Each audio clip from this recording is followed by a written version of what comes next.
반갑습니다, 여러분. 1차 방정식의 활용에 대해서 같이 한번 살펴보도록 하겠습니다. 이번 강의는요, 개념 강의와 대표이즈 풀이 강의를 선생님이 구분해서 올려놓지 않을 겁니다.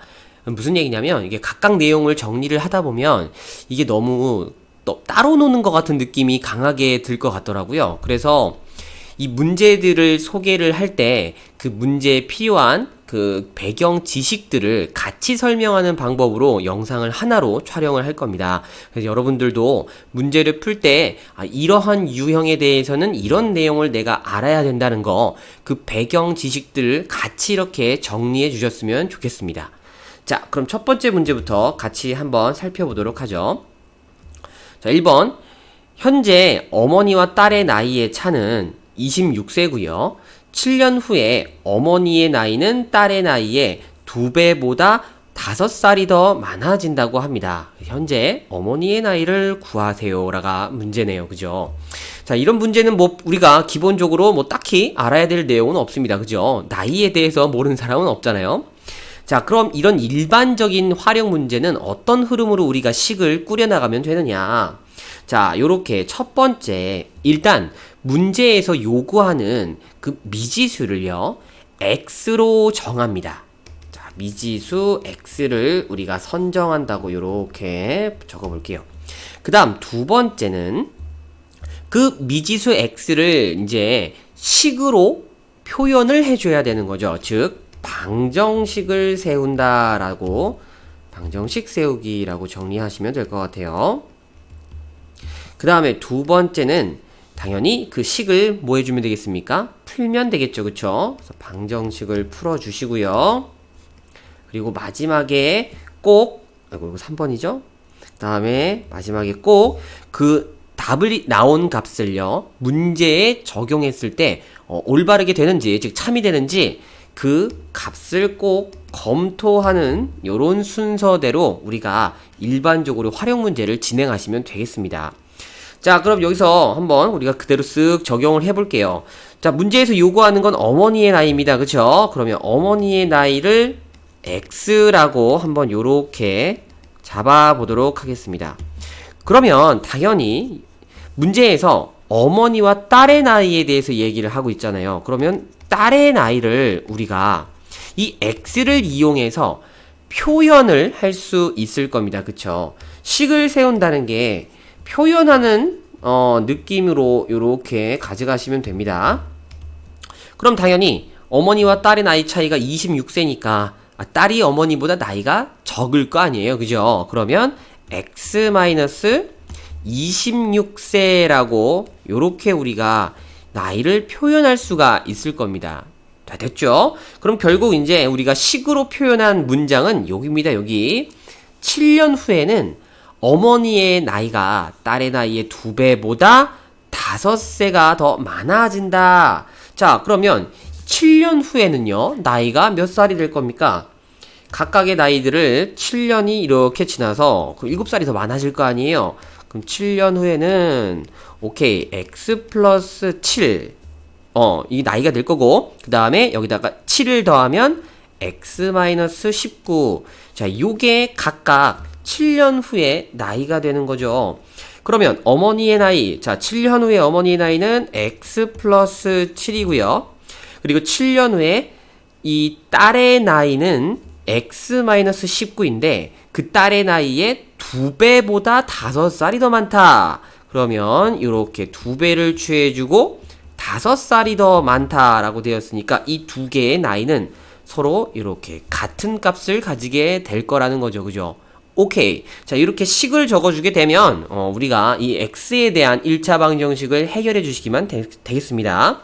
자, 그럼 너는 전개했을 때 2x 마이너스 38에 5까지 더해 줍시다. 그럼 마이너스 33이 되겠죠?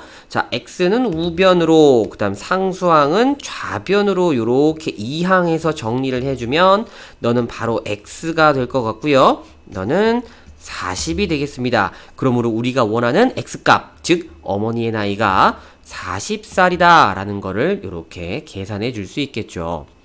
자, 요런 미지수 x는 우리가 보통 문제에서 마지막에 요구하는, 묻고자 하는 값을 선정을 해주고요. 그리고 방정식을 세운다는 건 어떤 문장들을 식으로 표현한다는 느낌으로 가져가 주시면 되겠습니다. 자, 두 번째입니다. 연속하는 세 홀수의 합이 69일 때 가장 큰 홀수를 구하여라. 자, 우리가 요런 어떤 숫자들에 대해서 특수한 경우에 이렇게 어떻게 표현을 하면 효과적일까에 대해서 좀 얘기를 해볼 건데요. 선생님이 크게 네 가지의 경우를 좀 소개를 해드리도록 하겠습니다. 자, 일단은요, 연속하는 두 정수 혹은 자연수라는 표현이 나올 때가 있습니다. 자, 연속하는 두 정수 혹은 자연수라는 표현은요, 이 두 수가 어떤 관계를 갖고 있는지가 포인트입니다. 이 연속하기 때문에 두 수의 차이는 무조건 1이라는 거에 그 포인트가 있는 겁니다. 예를 들어 작은 숫자를 만약에 x라고 잡아준다면 그 다음 숫자, 즉 큰 숫자는 반드시 뭐가 될 겁니까? x 플러스 1이 된다는 거죠. 그쵸? 자, 그 다음에 만약에 이번에는 연속하는 두 홀수 또는 짝수라는 표현이 있다고 한번 해봅시다. 그러면 자, 홀수든 짝수든 이 수들의 관계는요, 둘 다 이씩 차이가 난다는 게 그 포인트가 있는 거죠. 그죠? 그래서 하나를 x라고 잡게 되면 나머지 하나는 누가 되는 겁니까? 오케이, x 플러스 2라고 우리가 이렇게 잡을 수 있겠죠. 자, 그럼 이번에는 연속하는 몇 개까지? 자, 3개까지 한번 살펴볼까요? 이번에는 연속하는 세 정수 혹은 또는 자연수에 대해서 만약에 우리가 미지수 x를 통해서 선정한다고 했다면, 자, 3개입니다. 연속하고 있습니다. 근데 정수하고 자연수랍니다. 그럼 앞서도 봤지만 이들의 관계는 서로 일씩 차이가 난다는 게 포인트예요. 그러므로 x 플러스 1 그리고 x 플러스 2, 자, 이렇게 잡아도 됩니다. 그런데 이거를 이렇게 표현해 줄 수도 있죠. 가운데 걸 x로 하고 양 끝을 x-1, x 플러스 1, 요렇게 우리가 표현해도 무방한 겁니다. 그럼 이 방법대로 따르면 제일 큰 숫자를 x로 잡고 하나씩 줄여나가서 x-1, x-2라고 써도 상관이 없는 거죠. 그래서 요 세 가지 방법 다 괜찮은 겁니다. 자, 그런데 이 셋 중에서 여러분들이 가장 편하게 사용할 수 있는 방법을 골라라 라고 하면 이 녀석을 골라주면 될 것 같아요. 바로 요겁니다. 자, 상식적으로 생각해보세요. 얘네들 숫자 지금 1을 더하고 빼고로 표현을 해놨습니다. 그럼 당연히 숫자가 가장 낮게 표현이 될 거라는 거죠. 그죠? 그리고 이 세 숫자는 더하거나 곱하거나 라는 표현을 했을 때 가장 우리가 쉽게 계산하고 표현할 수 있다는 겁니다. 그래서 요 세 가지 표현이 틀렸다는 얘기다, 맞았다는 얘기다, 이게 아니라 이 가운데 숫자를 x로 놓고 모자른 숫자를 x-1, 큰 숫자를 x 플러스 1로 이렇게 선정하는 것이 가장 숫자들을 계산하고 표현할 때 좋다라는 의미로 요 방법을 따라가 주시면 되겠습니다. 아시겠죠? 그래서 요거 양 끝에 있는 것들은 요렇게 지우도록 할게요. 자, 그럼 마지막 이제 네 번째, 이번에는 바로 누구에 대해서 얘기하기 보습니까? 연속하는 자, 몇 개? 3개의 짝수 또는 홀수에 대해서 얘기해 볼게요.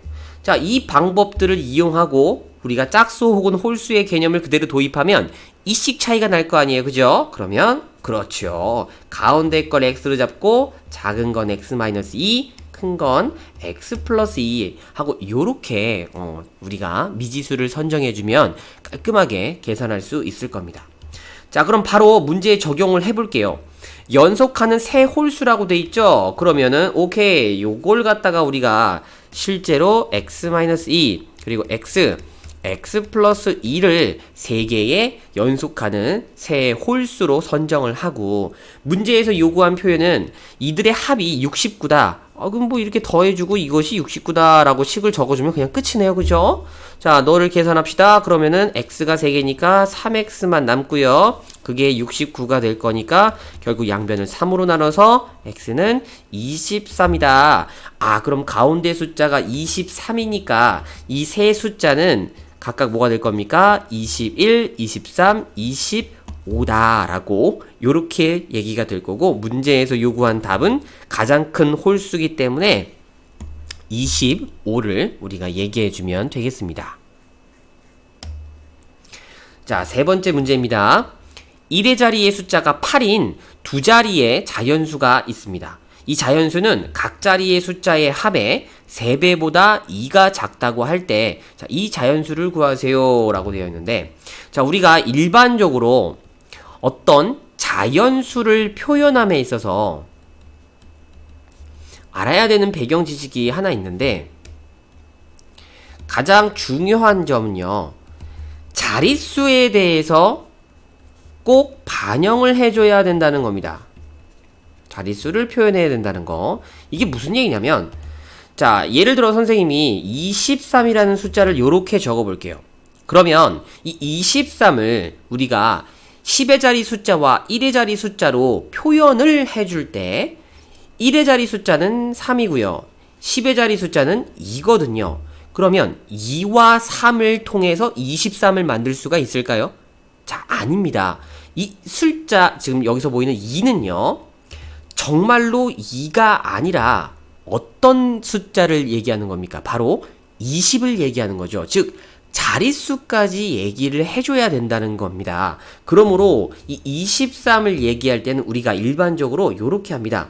10의 자리 숫자 2를 적고요. 해당하는 자릿수, 즉 10의 자리 숫자, 즉 곱하기 10을 요렇게 적어줘요. 그러면 이게 20이죠. 거기다가 더하기 1의 자리 숫자 3을 요렇게 더한다는 얘기입니다. 자, 그럼 이거를 우리가 문자로 한번 좀 취급을 해볼게요. 만약에 100의 자리 숫자가 A고요.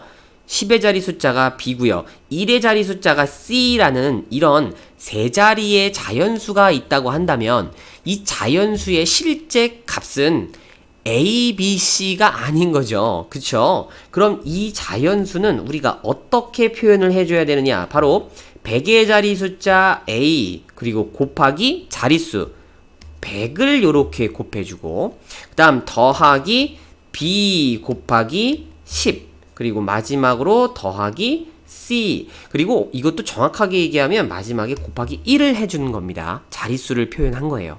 그래서 요렇게 각 자리의 숫자들에다가 그 자릿수의 의미에 해당하는 10의 거듭 제곱꼴을 요렇게 곱해서 우리가 그 자연수를 만든다 라는 거를 배경적으로 좀 아셔야 될 것 같습니다. 자, 그러면 이 내용을 기반으로 또 3번 내용 한번 정리해 보도록 하죠. 자, 1의 자리 숫자가 8인 두 자리의 자연수니까 얘네들 10의 자리 숫자를 지금 모른다는 얘기잖아요. 그쵸? 그러면 우리가 이 10의 자리 숫자를 x로 잡고 1의 자리 숫자를 이렇게 8이라고 적어 봅시다. 그래서 이런 두 자리의 자연수가 있는 거예요. 근데 실제로 이 숫자는 x와 8을 더한 게 아니라는 거죠. x에다가 얼마를 곱해준 거? 그렇죠. 10을 곱합니다. 그래서 10x 그리고 더하기 얼마? 8이라는 값을 갖게 되는 자연수예요.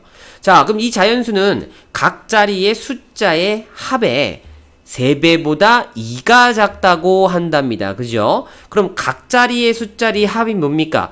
x가 10의 자리 그리고 1의 자리는 8이죠. 이게 각 자리의 숫자의 합입니다. 여기까지 했던 거예요. 그럼 여기에다가 뭘 해줘야 됩니까? 3배를 해줘야 되겠죠. 그럼 곱하기 3이니까 여기다가 이렇게 3을 곱해주고요. 근데 이거보다 뭐가 작다고요? 이만큼이 작다고요. 누가? 이 자연수가. 그러면 이 자연수는 요거였잖아요. 그죠? 아, 너가 10x 플러스 8이구나 하고 요렇게 식을 세워주면 된다는 겁니다. 그러면 전개해서 각각을 우리가 계산해 볼게요. 자, 38에 24니까 너는 22가 되겠죠? 자, 그러면 3x를 우변으로 넘기고 우리가 상수항을 좌변으로 넘겨주면 너는 7x가 되고요. 너는 마이너스 8이 돼서 14가 됩니다. 그러므로 우리는 x값을 2라는 거를 이렇게 계산해 줄 수 있죠. 그러므로 문제에서 요구한 이 자연수는 바로 28이다 라고 얘기해 주시면 되겠습니다. 자, 자연수를 표현할 때 반드시 자릿수까지 표현을 해야 된다는 거, 요게 키포인트입니다. 자, 다음 문제예요. 자, 현재 형의 예금액은 12,000원이고요. 동생의 예금액은 20,000원입니다. 예금액이라는 거는 그냥 진짜 통장에 지금 있는 돈을 얘기하는 거예요. 자, 근데 앞으로 형은 매달 2,000원씩, 동생은 매달 5,000원씩 예금을 한다고 합니다. 그럼 몇 개월 후에 동생의 예금액이 형의 예금액의 2배가 되는지를 한번 생각해 보라고 하네요. 단, 이자는 생각하지 않는답니다. 자, 이건 뭐 크게 우리가 뭐 이렇게 배경적으로 알아야 될 내용은 없는 것 같아요. 그죠? 그럼 문제에서 지금 우리가 뭘 구하고 싶은 겁니까?